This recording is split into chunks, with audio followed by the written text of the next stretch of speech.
Hello friends, welcome to my channel my unique academy. Friends, आज के इस lecture में हम लोग पढ़ेंगे the impact of Renaissance on literature, prose, poetry and drama. कहने का मतलब ये है, अंग्रेजी साहित्य पर पुनर्जागरण का क्या प्रभाव पड़ा, ये हम लोग को पढ़ना है। और ख़ास करके अंग्रेजी साहित्य की बात करें तो प्रोज पर क्या प्रभाव पड़ा, पोइट्री पर क्या प्रभाव पड़ा और ड्रामा पर क्या प्रभाव पड़ा। ये तीन टर्म्स के बारे में हम लोग को डिटेल में पढ़ना है। तो ये प्रश्न कई बार पूछा गया है और पूछने के चांस भी हैं। खास करके ये जो क्वेश्चन आता है लॉन्ग में आता है, the impact of Renaissance on English literature, ये लॉन्ग में पूछा जाता है। तो ध्यान से पढ़ना, मैं आपको लाइन बाय लाइन बताऊंगा, हिंदी और इंग्लिश दोनों में बताऊंगा। Impact of Renaissance on English literature, अंग्रेजी साहित्य पर पुनर्जागरण का प्रभाव। इसको पढ़ने से पहले थोड़ा सा हम लोग रेनेसा के बारे में जान लेते हैं कि रेनेसा है क्या, यानी पुनर्जागरण है क्या। The Renaissance is an event that drew a clear line between medieval and the modern world. The Renaissance is an event, पुनर्जागरण एक घटना है, that drew a clear line, जिसने एक स्पष्ट रेखा खींच दी है, between medieval and the modern world, मध्यकालीन और आधुनिक मध्यकालीन और आधुनिक विश्व के बीच में। यानी कि पुनर्जागरण एक ऐसी घटना है जिसने मध्यकाल इतिहास और आधुनिक इतिहास को अलग कर दिया है। जो मध्यकालीन विश्व का इतिहास है और जो आधुनिक विश्व का इतिहास है, उसको अलग करने वाली रेखा कौन सी है? पुनर्जागरण है। The Renaissance brought innovation to English literature, Renaissance के कारण अंग्रेजी साहित्य में नई नई चीज़ें आ गई। इनोवेशन का मतलब होता है नई नई चीज़ें या फिर नवीनता, आप कह सकते हैं, नवाचार कह सकते हैं। तो वही लिखा है, the Renaissance brought innovation to English literature, पुनर्जागरण के कारण अंग्रेजी साहित्य में नवीनता आ गई। अब यहाँ पर देखिए आगे किस बारे में बताया गया है। आगे बताया गया है कि पुनर्जागरण के पहले इंग्लिश लिटरेचर कैसा था, पुनर्जागरण जब नहीं हुआ था उस समय इंग्लिश लिटरेचर कैसा हुआ करता था, वही बताया गया। Which was mainly concentrated on mystery plays that were religious in nature. Which was mainly concentrated, जो पहले मुख्यतः केंद्रित हुआ करता था, ऑन मिस्ट्री प्लेज, रहस्यमयी नाटकों पर, that were religious in nature, जो प्रकृति में धार्मिक हुआ करती थी। यानी पुनर्जागरण के पहले इंग्लिश लिटरेचर मिस्ट्री प्लेज के रूप में था, यानी कि रहस्यमयी नाटकों के जैसा हुआ करता था। उसमें कोई चीज़ स्पष्ट नहीं बताई जाती थी, सब कुछ रहस्यमय होता था। और रिलीजियस इन नेचर, और प्रकृति में कैसी होती थी? धार्मिक होती थी, यानी धर्म के बारे में चर्चा की जाती थी पुस्तकों में। पहले के ईश्वर के बारे में चर्चा की जाती थी, उनके गुणगान किए जाते थे, व्यक्तियों की चर्चा की ही नहीं जाती थी, मानव के समस्याओं पर कोई बात नहीं की जाती थी। ये पुनर्जागरण के पहले की बात है।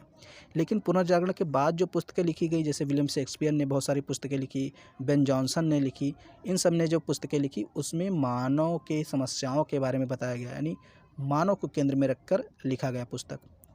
तो वही चीज़ है आगे। Shakespeare's plays written during the renaissance. अब देखिए, रिटन ड्यूरिंग द रेनेसा, इसको हम लोग को पहले पढ़ना है। रिटन ड्यूरिंग द रेनेसा, पुनर्जागरण के दौरान लिखी गई। शेक्सपियर्स प्लेज, शेक्सपियर के नाटक, पुनर्जागरण के दौरान शेक्सपियर के नाटक लिखे गए।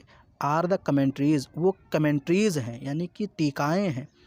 एंड द रिफ्लेक्शन, और प्रतिबिंब हैं, ऑफ द रेनेसाज इम्फेसिस, रेनेसा के प्रभाव का, ऑन ह्यूमनिज्म, मानवतावाद पर।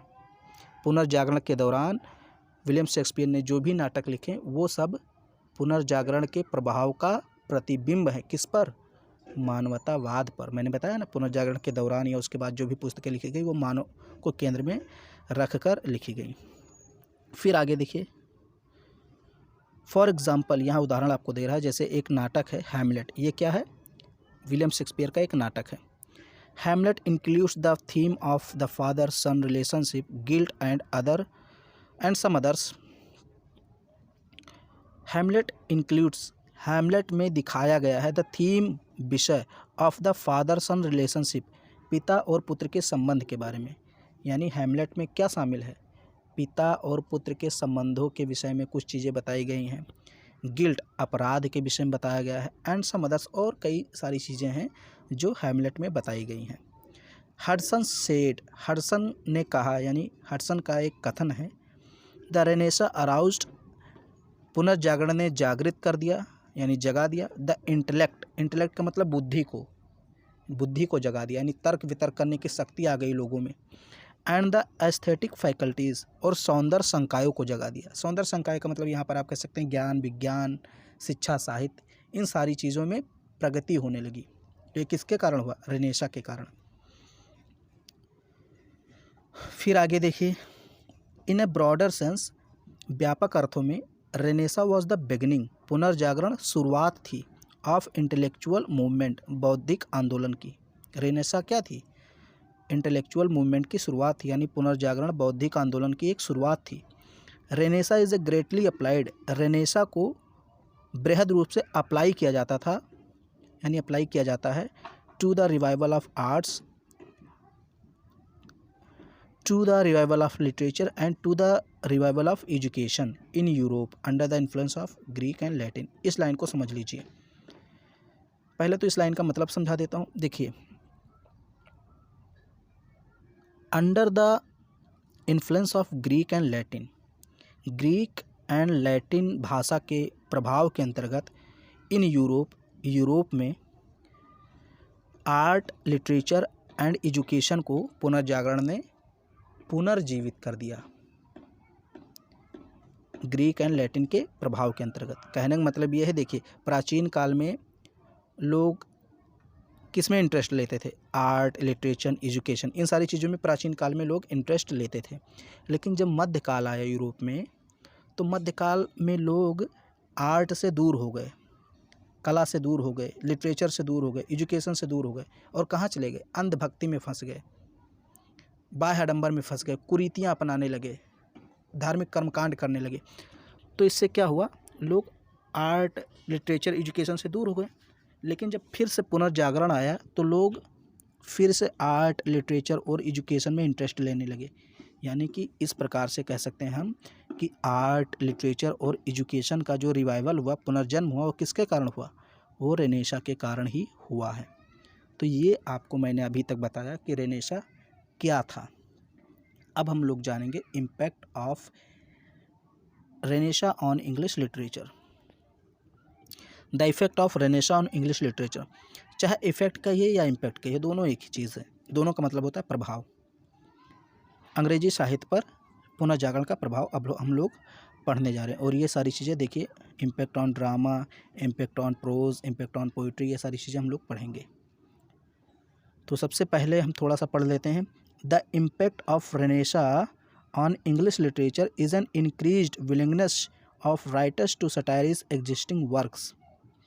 The impact of the Renaissance, पुनर्जागरण का प्रभाव, ऑन इंग्लिश लिटरेचर, अंग्रेजी साहित्य पर, इज़ है, एन इंक्रीज्ड विलिंगनेस, एक बढ़ती हुई इच्छा, ऑफ द राइटर्स, लेखकों की, टू सटायराइज, सटायराइज का मतलब होता है व्यंग करने की, एग्जिस्टिंग वर्क्स, मौजूदा रचनाओं पर। यानी कि पुनर्जागरण का अंग्रेजी साहित्य पर प्रभाव क्या है? यह एक बढ़ती हुई इच्छा है लेखकों की, और किस बारे में? मौजूदा रचनाओं पर व्यंग करने, यानी जो धार्मिक पुस्तकें हैं जो पुनर्जागरण से पहले लिखी गई थी, उस पर आधुनिक लेखकों ने व्यंग किया है, और यही क्या है? अंग्रेजी साहित्य पर पुनर्जागरण का प्रभाव है। फिर आगे देखिए क्या प्रभाव पड़ा।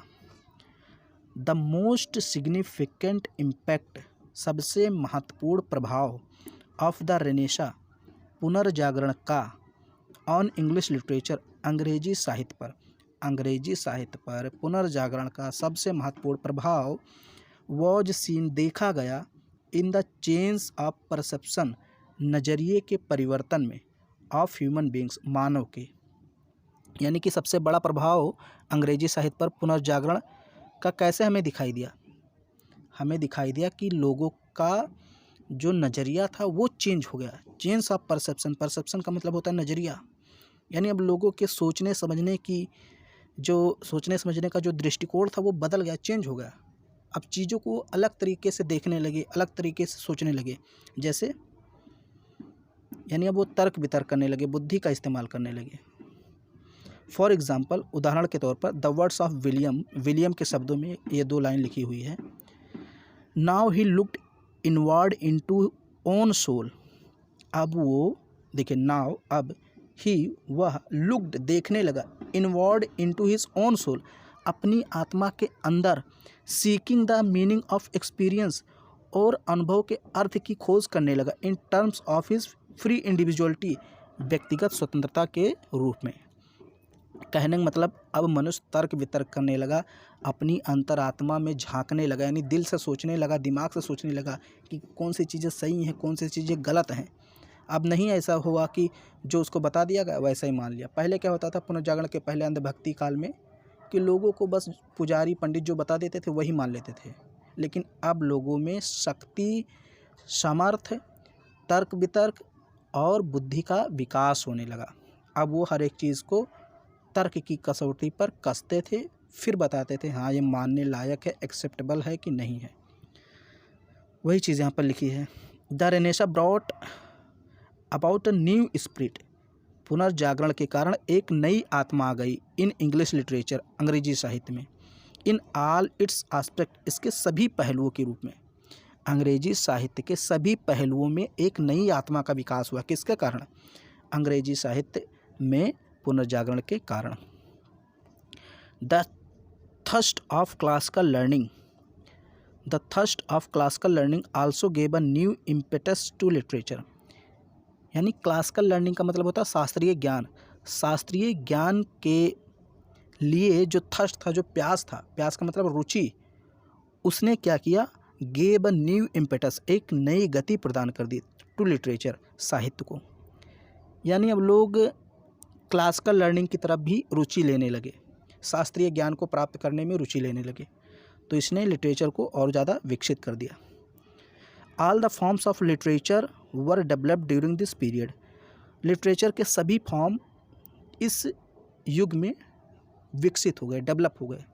लिटरेचर के सभी फॉर्म का मतलब है जैसे पोइट्री, ड्रामा, नॉवेल्स, प्रोज, ये सब लिटरेचर के फॉर्म है, तो इनका विकास हो गया।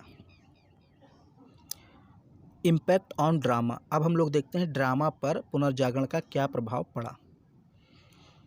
The Renaissance scored it's first clear impact. Scored का मतलब होता है यहाँ पर डालना, यानी पुनर्जागरण ने स्कोर्ड डाला, इट्स फर्स्ट क्लियर इम्पैक्ट, अपना पहला स्पष्ट प्रभाव, ऑन इंग्लिश ड्रामा, अंग्रेजी नाटक पर, in the middle age of 16th century, 16वीं शताब्दी के मध्य में। कहने का मतलब ये है 16वीं शताब्दी के मध्य में पुनर्जागरण ने अपना सबसे पहला स्पष्ट प्रभाव किस पर डाला? अंग्रेजी ड्रामा पर डाला, यानी अंग्रेजी नाटक पर डाला।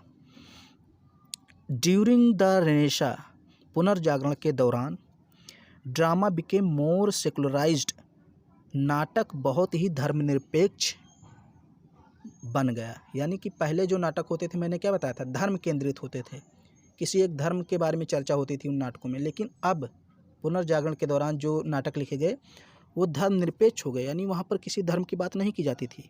तो वही लिखा है, द ड्रामा बिकेम मोर सेकुलराइज्ड, जो नाटक थे वो धर्मनिरपेक्ष हो गए, एंड रीच्ड और पहुँचा दिया, क्राउनिंग ग्लोरी, ताज के गौरव को, in the hands of university bits, university bits के हाथ में। यूनिवर्सिटी बिट्स क्या है? एक लेखकों का समूह हुआ करता था। इसमें कुछ लेखकों के नाम यहाँ पर दिए हैं, सच है जैसे Marlowe, Shakespeare and Ben Jonson, ये 3 लेखक के नाम हैं। और भी लेखक हैं। यूनिवर्सिटी बिट्स ये मैं आपको पढ़ाऊँगा आगे। ये क्या है? एक लेखकों का गुट है, समूह है। इसमें कुछ लेखकों के नाम शामिल किए गए हैं, जिनमें से यहाँ पर 3 लेखकों के नाम दिए गए, मार्लोव, शेक्सपियर, बेन जॉनसन। तो अब जो क्राउनिंग ग्लोरी यानी ताज का गौरव था, उसको किसके हाथ में पहुंचा दिया? यूनिवर्सिटी बिट्स, यानी कि मार्लोव, शेक्सपियर, बेन जॉनसन, इन सभी के हाथों में ताज का गौरव आ गया। अब आप सोचेंगे ताज का गौरव आ गया, इसका क्या मतलब है? ताज का गौरव आने का मतलब है उस दौरान, यानी पुनर्जागरण के दौरान, इन लोगों ने जो भी रचनाएं लिखी, जो भी नाटक लिखे, चाहे मार्लोव का कोई नाटक हो, शेक्सपियर का कोई नाटक हो, बेन जॉनसन का कोई नाटक हो, उन सभी का बोलबाला हो गया, प्रभाव हो गया, यानी कि ताज का गौरव स्थापित हो गया। फिर आगे है एमंग द यूनिवर्सिटी विट्स के बीच में मार्लोव यानी कि जो एक लेखक थे मार्लोव हैज़ बीन कॉल्ड कहे जाते थे the true child of the Renaissance पुनर्जागरण के सच्चे बच्चे। यानी यूनिवर्सिटी विट्स के जो तमाम लेखक हैं उन लेखकों में से एक लेखक मार्लोव है जिसको हम लोग पुनर्जागरण का सच्चा बच्चा कहते हैं, the true child of the renaissance. The heroes in his plays इसके नाटकों में जो हीरो होते थे सोन वो दिखाते थे एन इनफाइनाइट डिज़ायर एक अनंत इच्छा फॉर नॉलेज के लिए यानी ज्ञान के लिए, वेल्थ मतलब पैसे के लिए, संपत्ति के लिए, धन दौलत के लिए, एंड पावर और शक्ति के लिए। यानी कि जो मार्लोव ने जो भी नाटक लिखे हैं उसके जो हीरो होते थे उन हीरो में एक इच्छा होती थी ज्ञान को प्राप्त करने की, पैसे को प्राप्त करने की, शक्ति को प्राप्त करने की। ये तो हो गई मार्लोव के नाटकों की बात। अब बात करते हैं शेक्सपियर के। The Shakespeare introduced all the forms of drama की जितने भी फॉर्म्स थे यानी जितने भी रूप थे उन सभी को किसने प्रस्तुत किया है? शेक्सपियर ने। He wrote historical and romantic plays William Shakespeare ने ऐतिहासिक और रोमांटिक नाटकों की रचना की। His greatest achievement was in the field of tragedy इनकी सबसे बड़ी उपलब्धि किस क्षेत्र में थी? In the field of tragedy दुखांत नाटक के क्षेत्र में। ट्रेजेडी का मतलब दुखांत नाटक। विलियम शेक्सपियर ने बहुत सारे दुखांत नाटक लिखे हैं और इसमें इन्होंने महानता हासिल कर ली। Ben Jonson introduced a new kind of drama known as comedy of humour. Ben Jonson ने एक नए प्रकार का ड्रामा प्रस्तुत किया जिसको हम लोग कॉमेडी ऑफ ह्यूमर कहते हैं। इन हिज प्लेज इनके नाटकों में द सोशल इविल्स सामाजिक बुराइयाँ एंड लस्ट फॉर मनी और पैसे के प्रति लालसा आर सोन दिखाई जाती थी that found in the English society जो कि उसमें अंग्रेजी समाज में पाई जाती थी। यानी इंग्लिश सोसाइटी अंग्रेजी समाज का मतलब है यूरोपीय समाज। उस समय यूरोपीय समाज में लोग सोशल एविल्स को अपनाते थे। मैंने बताया बहुत सारे कर्मकांड करते थे, कुरीतियाँ अपनाए हुए थे, वो सारे सोशल एविल्स हैं। और लस्ट फॉर मनी का मतलब लोग पैसे की तरफ भागते थे। तो वो सारी चीज़ें किसकी रचनाओं में दिखाई गई हैं? बेन जॉनसन की रचनाओं में। फिर आगे है the tragic place of blood and revenge खून और बदले का जो दुखांत नाटक है वर इंट्रोड्यूस्ड वो प्रस्तुत किया गया है बाई जॉन वेबस्टर के द्वारा इन दिस एज इस युग में। यानी कि जॉन वेबस्टर के द्वारा पुनर्जागरण में खून और बदले से संबंधित नाटक प्रस्तुत किए गए हैं। ये तो मैंने बताया कि क्या प्रभाव पड़ा ड्रामा पर। अब यहाँ पर कुछ एग्जाम्पल दिया है, कुछ लेखक हैं और उनके नाटकों के बारे में बताया गया है। जैसे मार्लोव के कई नाटक हैं। मार्लोव ये लेखक का नाम है और इसके नाटक हैं कौन कौन से? Doctor Faustus, Tamburlaine, Jew of Malta, Edward second, ये सब इसके नाटक हैं। फिर शेक्सपियर के कुछ नाटक हैं जैसे Macbeth, Othello, Hamlet, King Lear, a midsummer night's dream, ये सब शेक्सपियर के नाटक हैं। बेन जॉनसन के नाटक की बात करें तो जैसे Alchemist, every man in his humour and Volpone, ये सब बेन जॉनसन के नाटक हैं। कुछ उदाहरण दिए गए हैं जो पुनर्जागरण के दौरान लिखे गए। वही चीज़ यहाँ पर लिखी है, these are a few examples, ये कुछ उदाहरण हैं ऑफ द ड्रामाज नाटकों के ऑफ द रेनेसा एज पुनर्जागरण काल के ये कुछ नाटक हैं उदाहरण के रूप में। इम्पैक्ट ऑन प्रोज, अब प्रोज पर क्या प्रभाव पड़ा इसको देख लेते हैं। इटालियन विंड, इटली की हवा ने, ब्रॉट लाया, द सीड्स बीज ऑफ द नॉवेल उपन्यास का इन इंग्लिश लिटरेचर में यानी अंग्रेजी साहित्य में नॉवेल की शुरुआत कहाँ से हुई? इटली से हुई। नॉवेल की शुरुआत इटली से हुई। वही चीज़ यहाँ पर थोड़ा सा स्टाइलिश लैंग्वेज में लिखा है कि इटली की हवा ने उपन्यास का बीज अंग्रेजी साहित्य में लाया। The Italian wind brought the seeds of novel in English literature, यानी अंग्रेजी साहित्य में नॉवेल की शुरुआत इटली से हुई। फिर है आगे, the most important prose writers, सबसे महत्वपूर्ण निबंध लेखकों में, हु एग्जिबिट, जिसने स्थापित किया, वेल, अच्छी तरीके से, द इन्फ्लुएंस, प्रभाव, ऑफ द रेनेसा, रेनेसा के, ऑन इंग्लिश प्रोज, अंग्रेजी प्रोज पर, यानी अंग्रेजी निबंध पर रेनेसा के प्रभाव को स्थापित करने वाले महान लेखकों में से कुछ के नाम यहाँ पर बताए गए हैं। जैसे कौन कौन से लेखक हैं? Erasmus, sir Thomas More, Lyly and Sidney. ये निबंधकार हैं, यानी प्रोज के राइटर हैं। इन्होंने, आप कह सकते हैं, पुनर्जागरण के प्रभाव को अंग्रेजी साहित्य पर अच्छे से स्थापित किया है। फिर आगे है, इन द 15th सेंचुरी, 15वीं शताब्दी में, the prose writings of Bacon, Bacon के लेखों ने, यानी कि 15वीं शताब्दी में कौन सा निबंधकार सबसे ज़्यादा फेमस था? Francis Bacon. वही चीज़ यहाँ पर लिखा है, बेकन। इसका पूरा नाम क्या था? Francis Bacon. तो इन द 15th सेंचुरी, 15वीं शताब्दी में, the prose writings of Bacon, Bacon के prose writing, are true spirit, सच्ची आत्मा थे, ऑफ रेनेसा, पुनर्जागरण के। यानी कि 15वीं शताब्दी में बेकन की रचनाओं को पुनर्जागरण की आत्मा कहा जाता था। He is called the father of English essay, और साथ ही साथ इनको इंग्लिश एस्से का फादर भी कहा जाता था। किसको? फ्रांसिस बेकन को। His essays provide the best worldly wisdom, his essays provide, इनके निबंध प्रदान करते थे, यानी देते थे क्या? बेस्ट वर्डली विजडम, सर्वाधिक अच्छी सांसारिक बौद्धिकता, यानी बुद्धि देते थे। In the era of Renaissance, Renaissance के काल में। अगर आप फ्रांसिस बेकन के एस्से को पढ़ेंगे तो आपको तर्क वितर्क करने की शक्ति एक प्रकार से आपके दिमाग में प्राप्त हो जाएगी। बहुत सारी चीज़ें आप सीख जाएंगे। इनका जो एस्से होता था, मैंने पढ़ा है लेकिन ज़्यादा नहीं पढ़े हैं। तो ये सारी चीज़ें हैं। अब यहाँ पर कुछ एग्जाम्पल दिए हैं, कुछ लेखक हैं और उनके कुछ प्रोज राइटिंग्स हैं, यानी कि निबंध है। जैसे सर थॉमस मूर का एक निबंध है, यूटोपिया। फिर मैलोर्स का एक निबंध है, मॉर्टे डी आर्थर। इरास्मस का निबंध है, प्रेज एंड फॉली। ब्राउनी का निबंध है, रिलीजियो मेडिसी। ये सब लेखक और उनकी कुछ रचनाएं दी हुई हैं। जैसे मैंने आपको ड्रामा में पढ़ा है, वैसे आपको मैंने यहाँ पर प्रोज में पढ़ा दिया। अब बारी है पोइट्री की। इम्पैक्ट ऑन पोइट्री, कविता पर प्रभाव।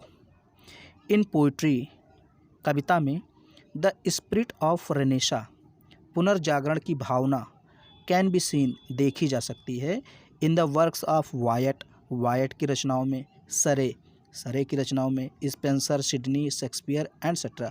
यानी ये सब कवियों के नाम हैं। सरे, स्पेंसर, सिडनी, शेक्सपियर, वाइट, ये सब कवियों के नाम हैं।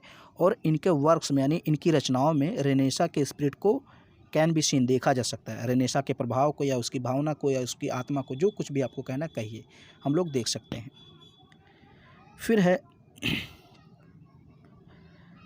फिर है हाँ, this form became fashionable and handy tool for the great poets of this as.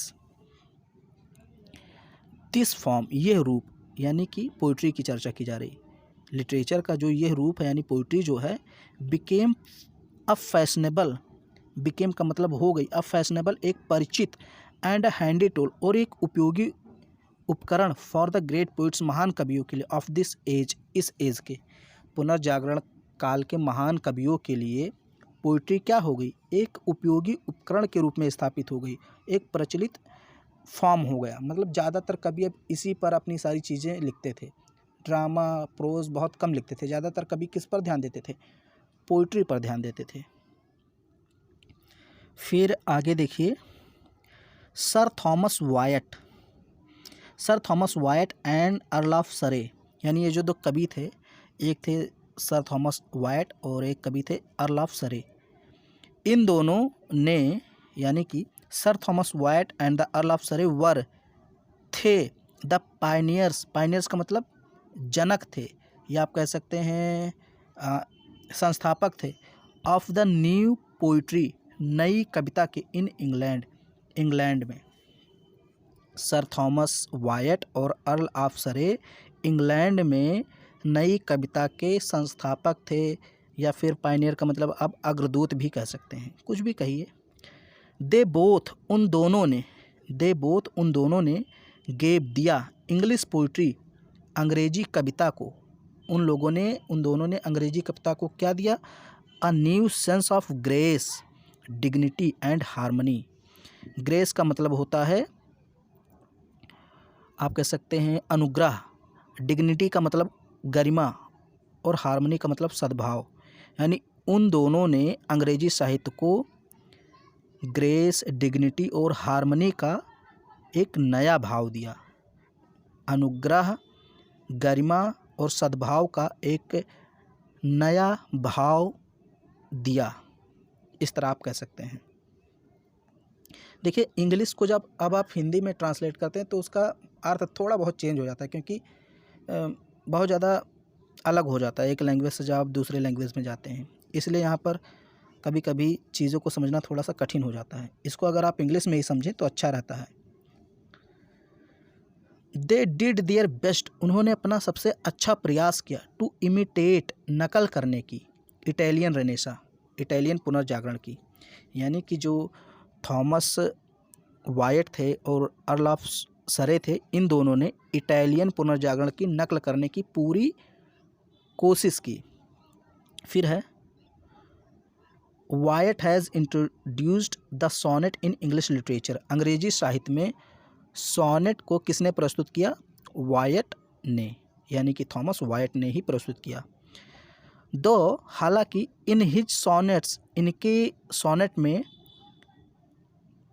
Wyatt did not employ regular iambic pentameter, Wyatt ने रेगुलर आयम्बिक पेंटामीटर का प्रयोग नहीं किया था।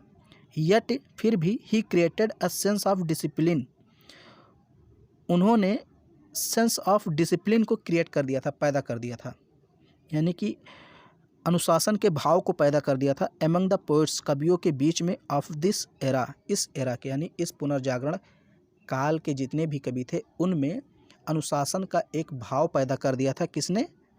थॉमस वायट ने। According to David Daiches, David Daiches का एक कथन है, Wyatt sonnet represent one of the most interesting movements towards metrical discipline found in English literary history. Wyatt sonnets, Wyatt के लिखे हुए सोनेट, रिप्रेजेंट, प्रतिनिधित्व करते हैं, one of the most interesting movements, एक दिलचस्प आंदोलन की, टुवर्ड्स मैट्रिकल डिसिप्लिन, निर्देशात्मक डिसिप्लिन के प्रति, found in English literary history, अंग्रेजी साहित्य में, यानी अंग्रेजी साहित्य के इतिहास में ऐसा पाया जाता है। कहने का मतलब इस लाइन का ये है कि अंग्रेजी साहित्य में ऐसा पाया जाता है कि वायट ने जितने भी सोनेट लिखे हैं, अगर आप उसको पढ़ेंगे तो उसमें आपको मैट्रिकल डिसिप्लिन देखने को मिलेगा, यानी निर्देशात्मक अनुशासन देखने को मिलेगा। उन्होंने अनुशासन पर बहुत ज़्यादा जोर दिया है। फिर यहाँ पर है सरेज वर्क्स, यानी सरे एक पोइट का नाम है। Surrey's works are characterised by exquisite grace and tenderness. अगर सरे की रचनाओं को आप पढ़ेंगे तो इनकी रचनाओं की विशेषता क्या है? एक्सक्यूजिट ग्रेस, यानी कि एक गंभीर अनुग्रह है, एंड टेंडरनेस, और एक कोमलता है। इनकी रचनाओं में क्या है? एक अनुग्रह है और कोमलता, ये दो विशेषताएं इनकी रचनाओं की हैं। He was a better craftsman, यह एक अच्छा शिल्पकार भी था। सरे क्या था? एक अच्छा शिल्पकार भी था। एंड गिव्स ग्रेटर हार्मनी, और अधिक हार्मनी देता है, यानी सद्भाव देता है, टू हिज पोइट्री, अपनी कविता को। अब चूँकि जो सरे था ये एक शिल्पकार था, शिल्पकार का मतलब जो मूर्तियाँ वगैरह बनाते हैं, मूर्ति बनाते हैं, तो इसलिए ये अपनी पोइट्री को भी बहुत बढ़िया आकार देते थे, सद्भाव देते थे। सरेज एम्प्लॉयड ब्लैंक वर्स, सरे ने लागू किया, एम्प्लॉयड का मतलब लागू किया, ब्लैंक वर्स, रिक्त पद, इन इंग्लिश लिटरेचर, अंग्रेजी साहित्य में, with the translation of the 4th book of the एनीड, एनीड के चौथे बुक के ट्रांसलेशन के साथ ही, यानी एनीड के चौथे बुक का अनुवाद किया, और उसी के साथ इन्होंने अंग्रेजी साहित्य में ब्लैंक वर्स को लागू कर दिया। रिक्त पद को लागू कर दिया। अब यहाँ पर पोइट्री के भी कुछ यहाँ पर आपको उदाहरण दिए हुए हैं, जैसे शेक्सपियर के 155 सॉनेट्स आप सभी जानते हैं, सिडनी के एरिस्टोफेल एंड स्टेला, स्पेंसर के एमोरेटी एंड मिल्टन्स के पैराडाइज लॉस्ट, ये सब रचनाएं हैं और पोइट्स हैं। अब यहाँ पर हम लोग कंक्लूज़न थोड़ा सा पढ़ लेते हैं, निष्कर्ष क्या है, थोड़ा सा, ज़्यादा नहीं। The renaissance makes a great effect on the development of English literature. पुनर्जागरण ने अंग्रेजी साहित्य के विकास में बहुत बड़ा प्रभाव डाला। इन 1564 1564 में the Italian Renaissance was over. जो इटली का पुनर्जागरण था वो तो समाप्त हो गया, बट लेकिन द इंग्लिश रेनेसा यानी कि अंग्रेजी पुनर्जागरण हैड हार्डली बिगिन, बड़ी तेज़ी से शुरू हुआ। यानी कि 1564 के आते आते इटली का जो पुनर्जागरण था वो तो समाप्त हो गया, लेकिन जो अंग्रेजी जो इंग्लैंड में पुनर्जागरण फैला था वो बहुत तेज़ी से शुरू होता है। The age of Shakespeare was the era of renaissance in England. England में जो विलियम शेक्सपियर का काल था वही पुनर्जागरण का काल था। It was an important movement, ये एक महत्वपूर्ण आंदोलन था। That illuminated the whole English literature, जिसने पूरे अंग्रेजी साहित्य को एक प्रकार से आप कह सकते हैं रोशनी प्रदान कर दी। इल्यूमिनेटेड का मतलब चमका दिया, एक प्रकार से आप कह सकते हैं उसको विकसित कर दिया। Classical language and learning were popularised, जो शास्त्रीय भाषाएं और ज्ञान थे उनको काफ़ी ज़्यादा पॉपुलैरिटी मिली, यानी वो प्रचलित हो गए। Paradise lost is the last great Triumph of the Renaissance. Renaissance का लास्ट आप कह सकते हैं जो अंतिम रचना थी वो कौन सी थी? Paradise lost.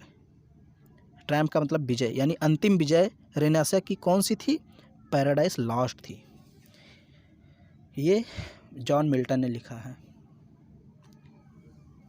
फिर ये आपका यहाँ पर आप कह सकते हैं कि जो impact of Renaissance on English literature था, यहाँ पर कंप्लीट हो गया। थोड़ा सा समझने में आपको हो सकता है कोई लाइन थोड़ा सा प्रॉब्लम आई हो, तो एक दो बार देखेंगे और ख़ुद से उसकी मीनिंग निकालेंगे तो आपको समझ में आ जाएगा।